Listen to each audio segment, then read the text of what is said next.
فَإِذَا اطْمَأْنَنْتُمْ فَأَقِيمُوا الصَّلَاةَ إِنَّ الصَّلَاةَ كَانَتْ عَلَى الْمُؤْمِنِينَ كِتَابًا مَوْقُوتًا۔ السلام علیکم ورحمۃ اللہ وبرکاتہ۔ الحمد للہ رب العالمین والصلاة والسلام علی اشرف الانبیاء والمرسلین نبینا محمد وعلی آلہ واصحابہ اجمعین وبعد۔ برادران اسلام، نماز سیریز کے تحت اذان اور اقامت وغیرہ کے جو مسائل چل رہے ہیں، اس سلسلے کا اگلا جو عنوان ہے ایک چھوٹا سا اہم مسئلہ ہے، جس میں بسا اوقات مسجدوں میں بے احتیاطی نظر آتی ہے۔ وہ مسئلہ ہے کہ اذان ہونے کے بعد مسجد سے نکلنے کا کیا حکم ہے۔ اذان کے بعد مسجد سے نکلنا، اصل یہ ہے کہ اگر کوئی وجہ نہیں ہے، کوئی عذر نہیں ہے، کوئی اضطراری مسئلہ نہیں ہے تو شرعاً ممنوع ہے اور حرام ہے۔ بلکہ اسی لیے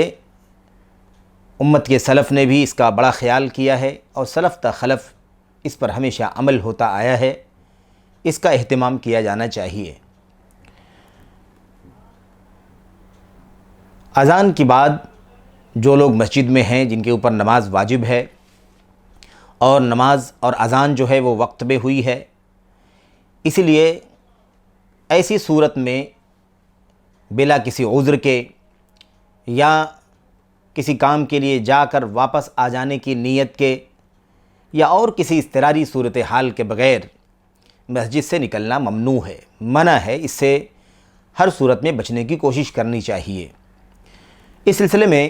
جو دلیل ہے وہ صحیح مسلم میں حضرت ابو ہریرہ رضی اللہ تعالیٰ عنہ کی وہ روایت ہے، جس میں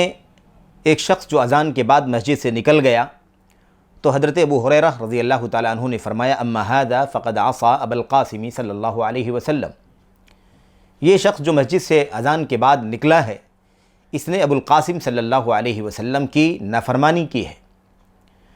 تو اصل یہ ہے کہ اگر کسی عذر کے بغیر کوئی آدمی نکلتا ہے تو یہ بلا شبہ منع ہے، اور اس کی ممانعت اور حرمت کے لیے واضح دلیل یہ ہے کہ ابو ہریرہ رضی اللہ تعالیٰ عنہ جیسے امت کے فقیہ اور مفتی نے اور سب سے بڑے راوی اسلام نے صاف لفظوں میں کہا ہے کہ اس شخص نے محمد الرسول اللہ صلی اللہ علیہ وسلم کی نافرمانی کی ہے۔ تو یہ اصل مسئلہ ہے۔ عام طور پر دیکھا یہ جاتا ہے کہ لوگ اذان کے بعد بھی مسجدوں سے بآسانی نکل جاتے ہیں اور اس کا خیال نہیں کرتے کہ اذان کے بعد جب ہمارے اوپر نماز واجب ہو رہی ہے اور اذان ہو چکی ہے، اس کے بعد اب کوئی اور کام نہیں بلکہ نماز ہی کا کام ہے، اس لیے بلا عذر نہیں نکلنا چاہیے۔ کسی کے ساتھ کوئی عذر ہے، مثال کے طور پر کوئی اضطراری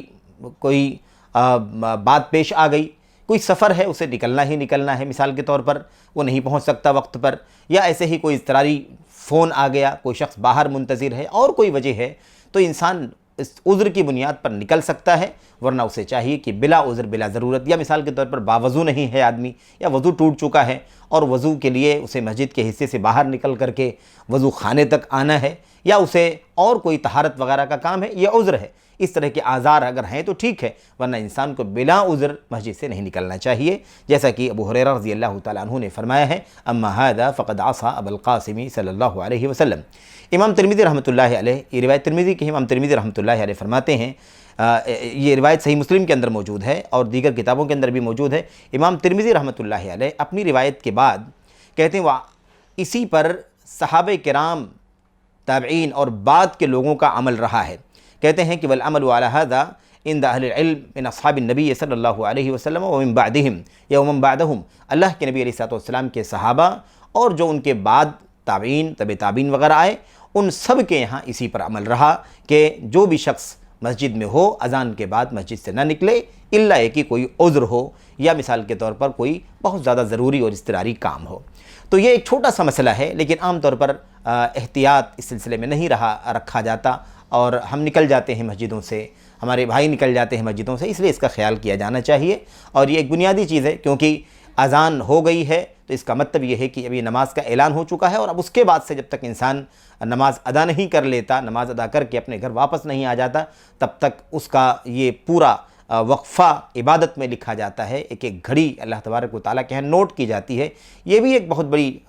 محرومی کا سبب ہوگا کہ انسان جہاں اتنی بڑی فضیلت حاصل کر رہا تھا، اس نے اس غلطی کی وجہ سے اپنے آپ کو ان فضائل سے محروم کر لیا ہے۔ بہرحال اللہ سے دعا کرتے ہیں کہ اللہ عز و جل ہمیں اس کی توفیق عطا فرمائے کہ ہم ایک ایک سیکنڈ اور ایک ایک لمحے کی قدر کریں، اذان کے بعد بلا عذر مسجدوں سے نہ نکلیں، بلکہ اس وقت پورے طور پر ہم نماز کے لیے آمادہ ہو جائیں۔ قبلی جو سنتیں، پہلی جو سنتیں ہوتی ہیں نماز سے پہلے، اگر سنتیں ہیں تو بھی، اور اگر نہیں ہیں تو بھی انسان کو چاہیے کہ وہ 2 رکعت مثال کے طور پر نماز کم سے کم پڑھ لے، کیونکہ اللہ کے نبی نے فرمایا ہے بین کل اذانین صلاح، ہر 2 اذان کے درمیان نماز ہے، یعنی اذان اور اقامت کے درمیان نماز ہے۔ یہ اللہ کے نبی علیہ الصلوۃ والسلام کی عام حدیث ہے، کسی بھی اذان کے بعد اقامت کے بیچ میں بہرحال 2 رکعت نماز ہمیں کم سے کم پڑھنے کی یہ سنت ملتی ہے۔ اگر آدمی پڑھتا ہے تو یہ بہتر ہے، افضل نہیں پڑھتا ہے تو ظاہر ہے کہ واجب نہیں ہے، لیکن یہ ایک بہت بڑی فضیلت کی چیز ہے۔ اللہ سے دعا کرتے ہیں کہ اللہ تبارک و تعالی ہمیں نیکیوں کا حریص بننے کی توفیق عطا فرمائے، نیکیوں کی جستجو کرنے کی توفیق عطا فرمائے، مواقع اور فرصتوں کو اللہ تعالی گنوانے سے اللہ ہمیں بچنے کی توفیق عطا فرمائے، ہمیں خصوصیت